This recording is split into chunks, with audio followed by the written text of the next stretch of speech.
누가복음 18장 9절부터 17절까지의 말씀 한 절씩 교독하겠습니다.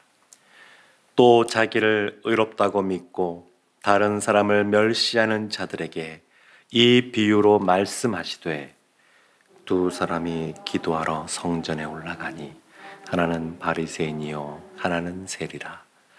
바리새인은 서서 따로 기도하여 이르되, 하나님이여, 나는 다른 사람들 곧 토색, 불의, 간음을 하는 자들과 같지 아니하고 이 세리와도 같지 아니함을 감사하나이다. 나는 일해에 2번씩 금식하고 또 소득의 11조를 드리나이다 하고, 세리는 멀리 서서 감히 눈을 들어 하늘을 쳐다보지도 못하고 다만 가슴을 치며 이르되, 하나님이여 불쌍히 여기소서, 나는 죄인이로소이다 하였느니라. 내가 너희에게 이르노니 이에 저 바리새인이 아니고 이 사람이 의롭다 하심을 받고 그의 집으로 내려갔느니라. 무릇 자기를 높이는 자는 낮아지고 자기를 낮추는 자는 높아지리라 하시니라. 사람들이 예수께서 만져주심을 바라고 자기 어린 아기를 데리고 오매 제자들이 보고 꾸짖거늘 예수께서 그 어린 아이들을 불러 가까이 하시고 이르시되, 어린 아이들이 내게 오는 것을 용납하고 금하지 말라. 하나님의 나라가 이런 자의 것이니라. 함께 보겠습니다. 내가 진실로 너희에게 이르노니 누구든지 하나님의 나라를 어린아이와 같이 받아들이지 않는 자는 결단코 거기 들어가지 못하리라 하시니라. 아멘. 우리가 신앙생활 하다 보게 되면 우리가 갖고 있는 어떤 생각과 하나님의 말씀이 일치해서 우리가 이해하고 받아들이기 쉬운 그런 부분들이 있는가 하면 또 때로는 우리의 어떤 생각, 또 가치관, 문화와는 너무 다른, 그래서 하나님의 말씀인데 받아들이기가 좀 버겁고 이해하기가 쉽지 않은 그러한 부분들도 있습니다. 오늘 본문의 말씀은 어제 말씀에 이어서 기도에 대한 내용을 담고 있습니다. 기도할 때 어떠한 자세, 어떠한 태도로 기도해야 되느냐, 항상 낙심하지 말고 기도해야 됩니다. 뿐만 아니라 오늘 본문의 말씀을 통하여서 또 어떠한 마음으로 하나님 앞에 나아가야 되는지, 어떻게 기도해야 되는지 예수님께서 말씀해 주고 계십니다. 9절 말씀에 보면 예수님이 누구에게 이 비유의 말씀을 하시는지 분명하게 밝히고 계시는데 9절에 이렇게 나옵니다. 자기를 의롭다고 믿고 다른 사람을 멸시하는 자들. 주님께 인정받기보다 스스로를 인정해서 스스로 의롭다라고 믿는 그 사람들. 근데 이런 사람들의 특징이 뭐냐면, 나는 의롭고 나는 모든 것을 잘하고 있으니까 다른 사람을 향하여 볼 때 자신의 잣대로 판단합니다.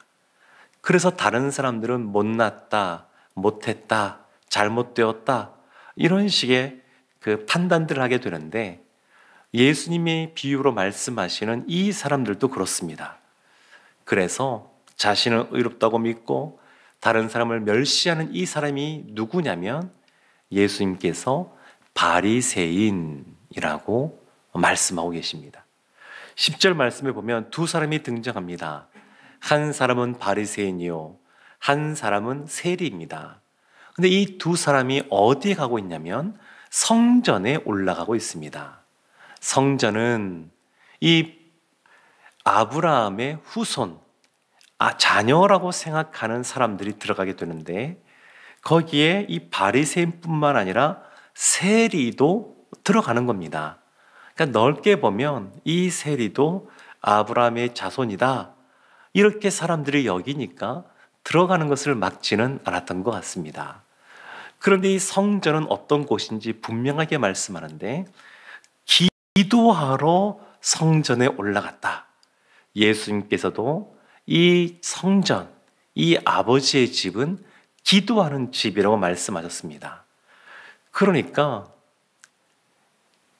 성전은 기도하는 곳이고 사람들이 늘 기도하는 삶을 살지만 특별히 더 기도하러 나가는 장소가 있는데 그곳이 바로 성전입니다.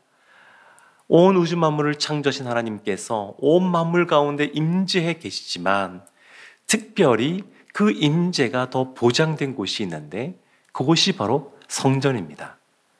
하나님이 특별히 만나주시고 은혜 베풀어 주시고 죄 용서해 주시고 이러한 곳이 성전인 것을 보게 됩니다. 그런데 이 바리새인이 기도하는 내용이 11절과 12절에 나와 있는데 이렇게 하나님께 기도합니다.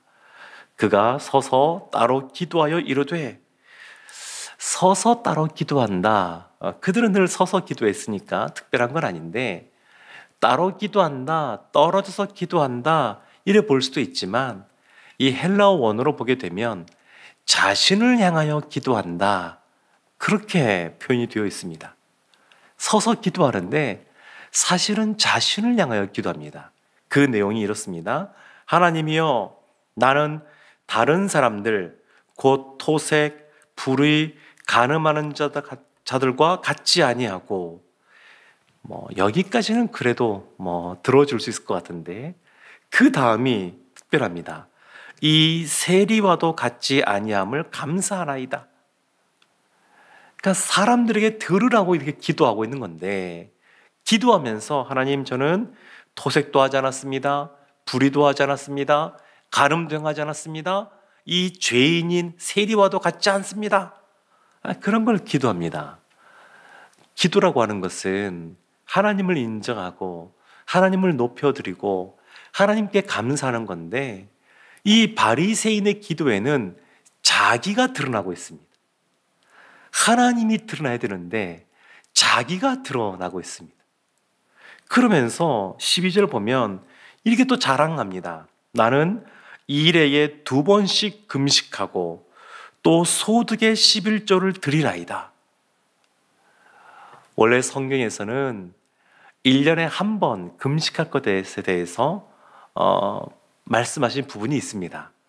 그런데 유대인들이 더 하나님 말씀을 잘 지키겠다고 이 당시에는 일주일에 2번씩 금식을 하곤 했는데 바리새인이 누구보다 그 금식하는 것을 잘 지켰습니다. 또한 이 소득의 11조를 드리나이다 하면서 잘 드렸을 겁니다.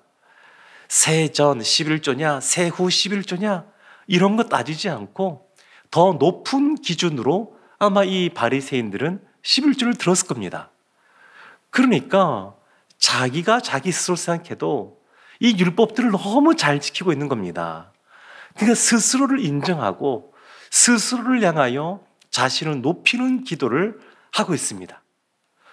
반면에 세리는 어떠냐면 13절에 이렇게 나옵니다. 세리는 멀리 서서 감히 눈을 들어 하늘을 쳐다보지도 못하고 다만 가슴을 치며 이르되, 하나님이여 불쌍히 여기소서, 나는 죄인이로소이다 하였느니라. 특별히 기도하는 것이 없습니다.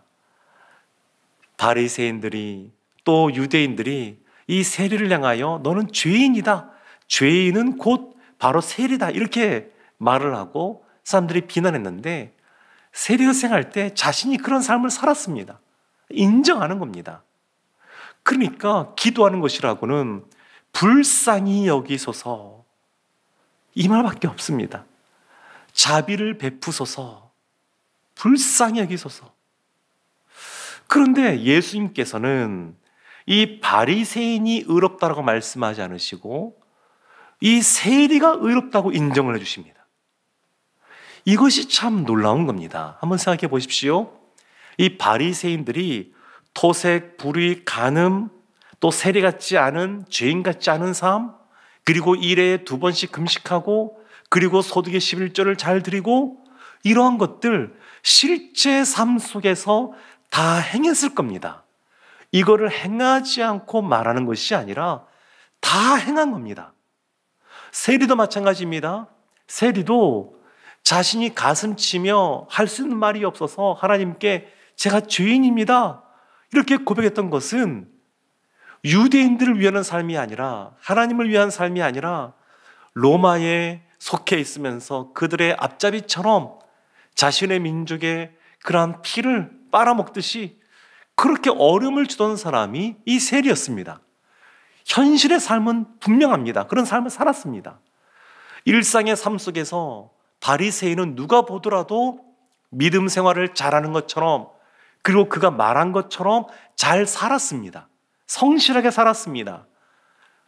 세리는 그와는 달리 사람들에게 손가락질을 받을 만한 그러한 악한 일들을 하며 살았습니다.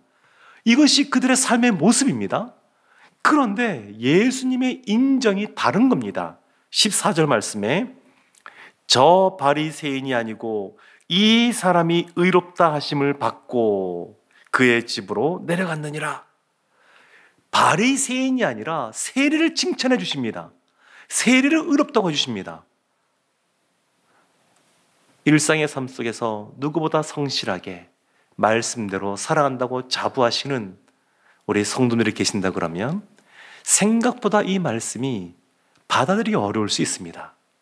왜냐하면 일상의 삶을 성실하게 살아간 이 모습보다 기도하며 애통하며 불쌍히 달라고 기도하는 이 기도가 더 중요하고 낫다는 겁니다. 어떠한 사람이 의롭냐? 일상의 삶에서 성실하게 살아가는 삶, 이것보다 하나님 앞에 제가 죄인입니다, 불쌍히 여기소서, 자비를 베푸소서, 은혜를 베푸소서, 이 사람이 더 인정받는 겁니다. 실제 삶 속에서는 이 사람이 다른 사람들에게 더 악하게 하고 잘못되게 하고 힘들게 한 사람인데, 그런데 예수님께서는 이 사람을 더 인정해 주는 겁니다.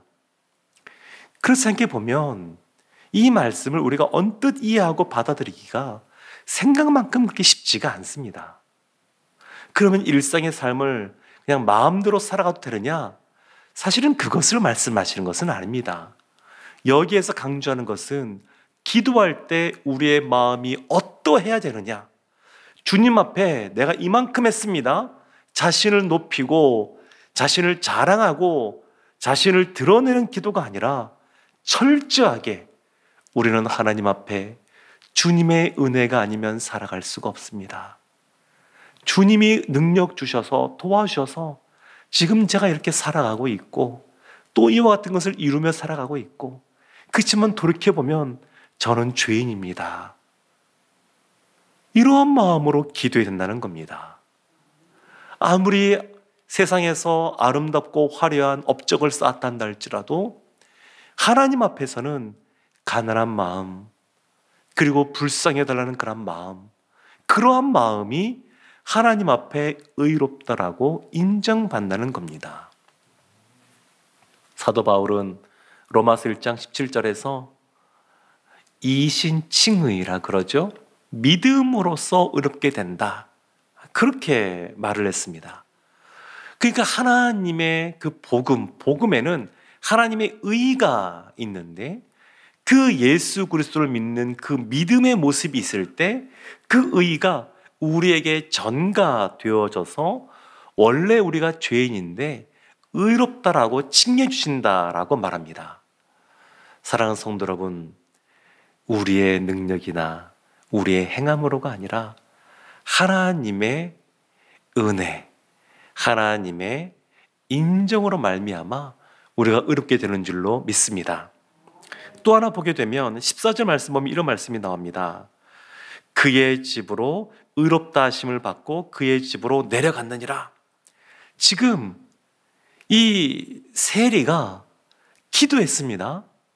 그런데 올라올 때는 죄인으로서 가슴 치며 불쌍히 여겨달라고, 자비를 베풀어 달라고 기도하게 됩니다.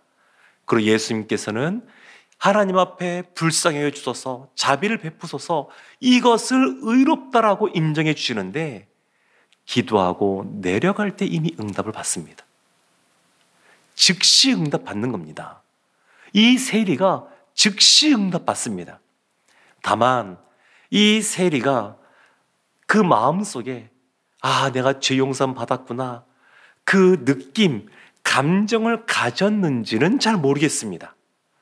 바리새인은 손을 들고 사람들 앞에 서서 자신의 행한 것들을 자랑하며 기도했습니다. 그 마음속에 어떠했겠습니까? 뿌듯했을 겁니다. 사람들도 자신을 존중해주고 나는 저렇게 살지 못하는데 참 대단하다, 이런 눈빛을 보내니까 아마 마음속에 그냥 좋은 마음들이 아마 가득 찼을 겁니다. 그런데 하나님께는 인정받지 못합니다. 그래서 중요한 것은 감정이 아닙니다. 사실이 중요합니다. 근데 사실이 중요한데 우리가 그 마음을 즉각적으로 알 수도 있고 그러지 못할 수도 있습니다. 주님의 죄 용서하심, 그것에 대해서 우리의 마음에 감사와 감격이 넘치고 그리고 눈에 눈물이 흐르고 이럴 때도 있지만, 어떨 때는 하나님이 즉각적으로 응답해 주셨지만 기도하고 내려가는 세리도 그것을 모를 수도 있고 우리가 모를 수도 있습니다. 사랑하는 성도 여러분, 이러한 것들이 우리의 생각과는 다르게 우리를 인도하시는 하나님의 방법이기도 하십니다. 이어지는 말씀도 마찬가지입니다. 사람들이 있습니다. 그 사람들에게 아이들이 있었습니다. 그들이 주님께 나올 때 핑계거리가 있습니다. 우리 아이가 아직 어려서요. 홀로 이렇게 씻고 나오는 것은 좀 더 간편합니다만 어린 아이들을 챙겨 나오려면 엄마들이 얼마나 번거로운지 모릅니다. 여러 가지 우유도 준비할 수도 있고 여러 가지 이게 유모차라든지 또 이것저것 많이 준비해야 됩니다. 번거롭습니다. 그리고 그런 아이가 있으면 예수님께 나오지 않다 그래도 누가 뭐라 하지 않을 겁니다. 핑계거리가 있습니다. 그런데 이 사람들이 핑계거리가 있음에도 불구하고 아이들을 데리고 예수님께 나왔습니다. 그때 이 아이들이 예수님께 오는 것을 막는 사람들이 있었는데 그들이 누구냐면 제자들입니다. 제자들. 너희들은 올 수가 없어. 그 이전에 제자들을 보게 되면 예수님의 이름으로, 주님의 이름으로 귀신을 쫓아내는 일을 할 때에 너희들은 하지 마. 그건 우리가 할 거야. 그리고 금지를 지킵니다. 예수님이 변화산에서 내려오신 이후에 예수님이 이제 십자가를 지실 것에 대해서 말씀했음에도 불구하고 제자들 안에서 누가 크냐, 이런 논쟁들이 벌어졌습니다. 그러니까 이 제자들의 모습이 사실 바리새인들의 모습과 그다지 다르지 않은 겁니다. 스스로 높은 겁니다. 주님께 인정받는 자로 있어야 되는데 본인이 인정해주고 판단할 수 있는 자처럼 있습니다. 그래서 어린아이들을 가로막는 겁니다. 사랑하는 성도 여러분, 우리가 주님 앞에 주님이 원하시는 기도, 항상 기도하고 그리고 간절하게 기도함에 있어서 우리를 가로막는 그런 걸림돌 같은 것이 있습니다. 누가 보더라도 신앙생활 성실하게 잘하시고 사람들이 볼 때도 저분의 믿음은 너무 좋아 인정해주고, 그리고 스스로 생각해도 요즘의 삶에 그다지 어려움도 없고 스스로 영적으로 이 정도면 되었다라고 생각하는 사람들은 이러한 간절함들이 사라지고 맙니다. 그러니까 영적으로 우리가 늘 주님 앞에 불쌍히 여기소서, 도와주소서, 은혜를 베푸소서, 이러한 모습으로 나아가야 제자들과 같은 이러한 우를 범하지 않게 됩니다. 예수님께서 17절 이렇게 말씀하십니다. 내가 진실로 너에게 이르노니 누구든지 하나님의 나라를 어린아이와 같이 받아들이지 않는 자는 결단코 거기 들어가지 못하리라. 무엇인가 행하는 것이 아니라 받아들이는 사람, 예수님의 말씀을 순전히 받아들이는 사람, 이러한 사람이 갑니다. 강력한 손을 갖고 있지 않아도 젖먹이와 같은 입술을 갖고 있어도 주님을 인정하고 주님께 자비를 구하는 사람, 이러한 사람이 하나님 나라에 들어갑니다. 사랑하는 성도 여러분, 주님께 인정받는 우리 모두가 되기를 원합니다. 그래서 하나님 나라 들어가는 하나님의 백성으로서 이 땅에서도 주님과 늘 동행하는 삶을 살아가는 우리 모두가 되기를 주님의 이름으로 축원합니다. 아멘. 기도하겠습니다. 주님, 자비를 구하며 간절히 기도하고 낙심하지 않고 항상 기도하는 저희들 되게 하여 주소서. 주님께 인정받는 저희들 다 되게 하여 주시옵소서. 예수님의 이름으로 기도합니다. 아멘.